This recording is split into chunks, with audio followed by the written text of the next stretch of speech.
大家好，歡迎返嚟數字合一。今日想同大家分享下點解咁多人聽過吸引力法則，但係咁少人可以透過吸引力法則達成願望嘅呢？等等，幫手撳咗鐘仔先。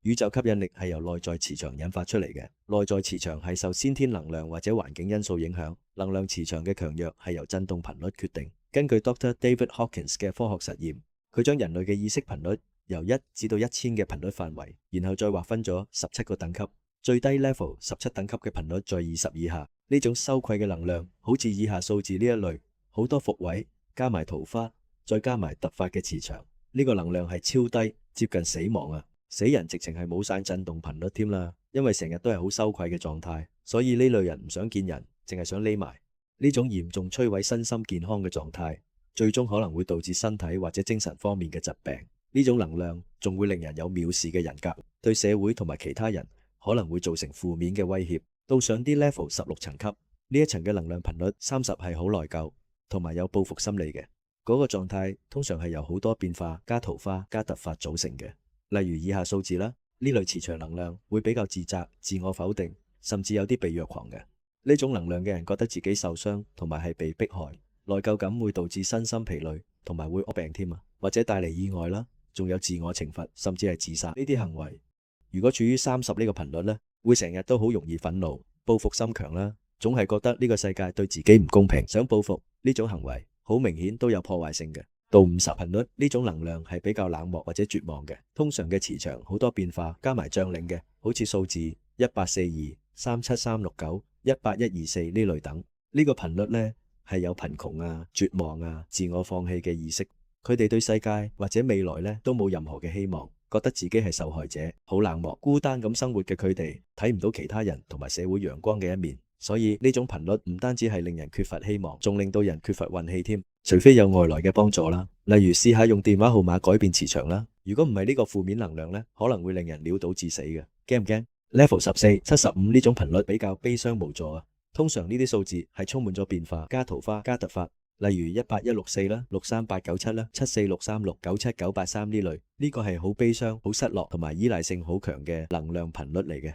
無論喺內心方面或者外在生活方面呢，都係好孤立無援同埋好消沉嘅狀態咁嘅。佢哋覺得自己好孤立無助嘅可憐蟲，佢哋覺得生活呢係充滿咗自責同埋自卑嘅，睇呢個世界都係灰黑色一片咁。跟住到再高啲，頻率100呢個恐懼焦慮嘅能量層，呢一層數字應該好多桃花同埋好多突發磁場能量，例如16171、38323、47464、89838等，差唔多都係呢個頻率嘅人。睇呢個世界到處都充滿咗危險嘅陷害、有威脅嘅呢類負能量，成日都會令人好擔憂、好焦慮不安，即係成日覺得啲唔好嘅嘢會發生喺我身上嘅，因為好嚴重地缺乏安全感。佢哋成日都懷疑有人會傷害佢哋。呢種傾向之後就會形成一種強迫性嘅恐懼感，妨礙咗自己嘅成長啦。最後佢會導致抑壓自己，諗埋一邊，好防禦人嘅性格。因為呢種咁抑壓嘅性格行為，就會令人好難再提升更高嘅能量磁場嘅。到咗125呢個頻率，能量係充滿渴望、慾望嘅數字，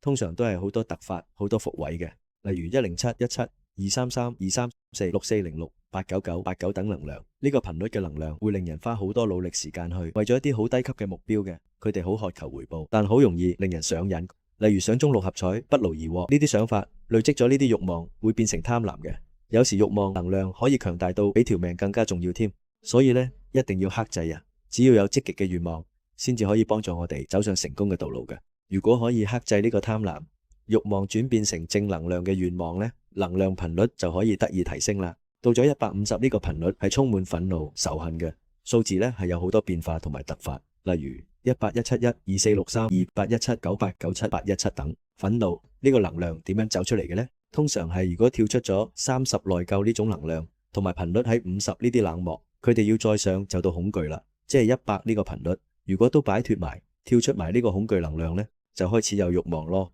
當佢慾望受到挫折呢，就會引發憤怒啦，通常都會表現出怨恨啦、妒忌、憤世嫉俗啊，同埋有報復心理嘅。呢個狀態係好容易變同埋有危險嘅。呢個挫折感係自我放大，即係放大咗對慾望呢個重要性。如果滿足唔到慾望，憤怒好容易就會導致憎恨啦，咁樣就會慢慢侵蝕一個人嘅心靈。如果佢哋遇唔到一個寬恕嘅方法，即係唔識得釋放呢啲仇恨嘅話，就會產生報復同埋破壞心理。再升到 Level 10 175呢個頻率喺驕傲、刻薄嘅數字，通常都好多將領同埋突發，例如12171、12371、46484、6964、8969。驕傲能量咧，表面上好似好強啊，或者至少比正話 Level 11到17級嗰啲係強啲，但係其實驕傲背後可能防禦不足，同埋好容易受攻擊效，因為佢哋呢個感覺係建立喺對外嗰方面嘅。如果一個人受到攻擊又防禦唔到呢，佢會好容易跌返落去比較低嘅能量頻率。如果驕傲嘅能量越嚟越大嘅話，又好容易受到攻擊。所以驕傲本身好容易轉化成為自以為是啊、傲慢、刻薄、苛刻啊、攻擊啊、中意挑剔啊，仲要否定唔認啊，呢啲都係阻止一個人去成長嘅負能量。終於嚟到200呢個能量層啦，呢個勇氣肯定嘅能量係由成功加貴人加成功嘅數字能量組成嘅，例如2678、743934、87678等組合。呢個能量生命係開始有動力、勇氣啦，係開拓自我、學習技能、獲得成就、堅毅不拔同埋果斷決策嘅基礎。低頻能量睇呢個世界呢，係無助、失望、挫折同埋恐怖加碼，但係嚟到呢個勇氣嘅能量層呢，佢哋睇呢個世界係充滿希望同埋陽光嘅一面，生活就充滿激情、挑戰、新鮮有趣。佢哋已經有能力去把握生活裏面嘅機會啦，識得接受教育同埋爭取個人成長。嗰啲打擊低頻能量嘅煩惱或者生活障礙呢，對於喺200頻率嘅人嚟講，已經係小兒科啦。佢哋已經有足夠能力應付，仲可以付出能量俾呢個世界回饋社會。通常低過200頻率嘅人，就只係不斷喺社會裏面索取能量，同埋唔會貢獻付出回饋社會嘅。到250頻率呢個滿意、信任、淡定嘅能量呢，係由數字成功加財富加成功組成嘅，例如26278、34919、43191等。雖然頻率200已經係正能量，但係250之前，即係未到250之前嘅能量都係比較趨向剛強嘅，比較固執，愛爭辯是非分明，同埋對睇唔慣嘅人或事物就唔接納，比較缺乏靈活性啦。如果受到挫折呢，又可能需要一段時間俾自己去提升翻嘅，但係佢哋都會自己去提升嘅。但係到咗250呢個能量頻率，就2個字：淡定。因為可以靈活咁去睇現實生活裏面嘅問題，對於各種事物或者各種結果呢，佢哋都有超然嘅應對能力，唔會再深陷挫敗同埋恐懼之中嘅。呢種人你睇佢幾時都係好淡定從容咁樣嘅，從來唔會強迫人哋去做啲咩嘢過。佢哋係唔會同人爭拗啦、指責啦、競爭同埋犯罪嘅，所以同佢哋一齊呢，你會覺得好容易相處，好隨和可靠同埋有安全感嘅。去到頻率310呢個主動樂觀嘅能量層，佢哋由數字成功、貴人再加財富磁場組成嘅，例如193、192、672、762、862等。頭先講過250呢個淡定能量嘅人，佢哋做事係好務實咁完成任務嘅。但係嚟到310呢個主動能量嘅人呢，通常佢哋會出色完成任務，仲會極力咁樣去爭取獲得更好，因為佢哋好 open 同埋會好主動咁睇自己唔足夠嘅地方，學習人哋嘅優點，成日都會自我調整，積極進取，成長迅速嘅佢哋可以絕處逢生，逆境突破。通常對人好真誠友善，樂於助人嘅，好容易喺社會同埋喺經濟方面獲得成功，對社會嘅進步一定係做出貢獻。喺頻率350呢個寬恕接納嘅能量裏邊呢，數字組合係由貴人加財富加成功組成，例如149、14134、9319、6726等。呢個能量嘅人有一個好大嘅轉變，嚟到呢個能量呢，佢哋好了解自己，先至係自己命運嘅主宰，自己嘅生活係由自己做創作者嘅。佢哋認為冇咩外界嘅嘢可以令到一個人快樂或者痛苦，愛已經唔係人哋可以俾佢，或者係由人哋去攞走嘅。呢啲係來自喺內在嘅因素，自己係需要對自己嘅一切狀況負全部責任。好明顯，低過200嘅人係完全冇呢種感覺嘅。呢個能量嘅人就唔會再判斷對或者錯嘅感覺啦，即係冇興趣爭拗對錯，亦都唔會用好或者壞呢個標準去歧視任何人嘅，亦都唔會愛恨分明啦，唔會憤世嫉俗，唔會斤斤計較。相反呢，如果佢見到人哋遇到困難，佢哋好樂意去參與幫助解決個，義不容辭貢獻自己嘅能力。佢哋嘅特點通常好在意長期嘅目標，同埋佢哋有好好嘅自律。自控嘅能力，超越咗感情化嘅能量。嚟到頻率400呢個智慧能量層，屬於呢個能量嘅人好中意關注資訊、堅持學習同埋大量閱讀嘅知識同埋教育，就好似佢哋嘅能量充電器，而且係不斷地轉換同埋更新嘅。所以已經唔可以再用某一個固定嘅數字去代表佢哋啦。佢哋通常都係啲優秀嘅科學家、諾貝爾得獎者、有影響力嘅政治人物、傑出嘅企業家、行業領袖，仲有法律、教育、工程等領域嘅專家，好似愛因斯坦、牛頓、弗洛伊德心理學家啦，同埋好多歷史上好傑出嘅思想家、發明家、醫學家、哲學家、教育家呢啲等等等等，都係呢類400頻率能量嘅人嚟嘅。但係佢哋都有個缺點過，就係過於專注某一樣嘢、意義等，佢哋太過信賴同埋依賴已經有咗嘅規則同埋邏輯。事實上，太過理智都係對於再升高一個層次嘅，係好大嘅障礙同埋局限嚟嘅。所以我哋嘅社會裏邊能夠再超越呢個能量頻率嘅人已經少之又少啦。到達頻率500以上嘅人，已經係擁有非常強大嘅能量磁場，可以影響成千上萬嘅人。世界上只有 0.4% 嘅人去到呢個能量層，超過600嘅人喺地球上只有千萬分之一。呢個能量層嘅人所講嘅愛，係絕對唔係大眾所講電影或者媒體所描述呢一種有條件性嘅愛，因為呢種愛好容易就帶上一個憤怒或者係依賴性嘅面具。呢種愛一旦受到挫折呢，好快就變成或者轉化成憤恨，引發憤怒。呢種有條件嘅愛根源其實只係內在嘅驕傲同慾望。對於頻率500能量嘅人嚟講，呢啲唔係真嘅愛。佢哋認為愛係無條件，唔會變，係永恆嘅愛。呢啲愛係唔會被動搖或者係受到外界嘅因素影響嘅，應該係發自內心，毫無評判，不分好壞，始終如一嘅。呢啲愛先至係令人成長、帶嚟無限動力嘅愛，係生命存在嘅基本狀態。寬容、滋潤、維持呢個世界最高嘅能量，達到呢啲咁神級嘅人，已經開始將仁愛作為生命嘅目標。佢哋已經拋棄咗人類社會世俗奮鬥嘅目標，譬如不求回報、獻身藝術創作事業，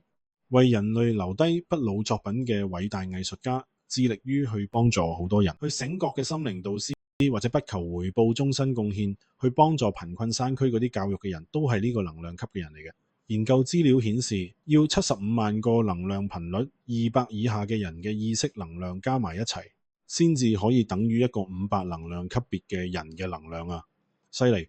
啱啱講完頻率500係屬於愛嘅能量，到540頻率呢，就屬於喜悅、樂觀、和平、慈悲嘅能量啦。到達呢一個層次嘅人已經係擁有好明顯嘅意念能力，佢哋已經唔會再將世俗或者唔會追求世俗目標作為人生嘅主要努力方向，所以已經唔會再用財富、地位、權力、名譽呢啲嘅社會標準去衡量佢哋嘅成就。佢哋可能係會自願選擇一啲好簡樸嘅生活，或者簡樸嘅物質條件去生活嘅，但係佢哋內心係充滿豐盛過。事實上喺呢個世界裏邊，只要有或者只要佢哋係想追求嘅事或者物呢，佢哋都可以不同程度上係達到心想事成呢種神奇能力嘅，因為佢哋已經將或者佢哋人生嘅首要目標就去為人、其他人同埋社會作出貢獻，所以佢哋唔會分心在世俗嘅物質上面。佢哋不可思議嘅高頻能量，甚至可以令到好多人嘅患疾或者身體有病或者心靈傷痛，好神奇咁樣消失咗個，仲可以好輕鬆咁樣提高其他人嘅意識頻率，甚至咧可以喺好短時間之內改變一個人嘅世界觀嘅。佢哋仲可以好顯著影響一群人或者一個群組嘅整體能量，即係令到成個群體或者組織範圍內嘅人充滿愛同埋平靜嘅。能量都超過540頻率嘅人，睇呢個世界係充滿陽光、閃亮同埋好美麗、好完美嘅。佢哋覺得一切嘅事物都係符合宇宙法則而創造出嚟嘅。到達600呢個高頻能量嘅人，1000萬人之中可能先至有一個。佢哋已經唔會再區分內同埋外，感官都已經唔使用啦，已經唔再分析判斷啦。觀察者同埋被觀察者成為同一個人。佢哋睇呢個世界好似慢鏡頭咁，無論世界所有發生嘅一切，都只係順應宇宙演化嘅自然節奏。佢哋仲可以咧臨時性咁樣將我哋帶到去，即係通常被認為係通靈同埋永恆嗰種狀態裏邊。哇，無法言語，冇嘢講。去到最頂級700至到1000呢個頻率呢，係屬於開悟無我境界嘅能量。喺人類歷史裏邊，達到呢個最頂級能量層嘅人極其罕見。佢哋係精神典範、開悟偉人，能量足以影響全人類嘅磁場、意識與神合一。佢哋嘅使命係將人類醒覺，同埋將精神去救贖全世界。佢哋已經唔再對身體即係 body 有我呢種執着，真正無我境界，身體只係傳遞意識嘅一個工具嚟嘅啫。喺人類幾千年歷史上面，Mother Teresa 就係達到700咁高頻嘅能量嘅人啦。達到1000嘅高人呢，就有釋迦牟尼、佛陀、主耶穌基督、老子，仲有總之冇我份啦。佢哋係成為永世人、永久嘅精神導師，幫助更多人去醒覺同埋走上心靈成長之路。偉大啊！意識能量真係影響住我哋嘅生活同埋人生嘅。如果大家對 David Hawkins 嘅研究想深入了解嘅話，可以參考下呢本書《Power vs Force》。今日就分享到呢度，拜拜。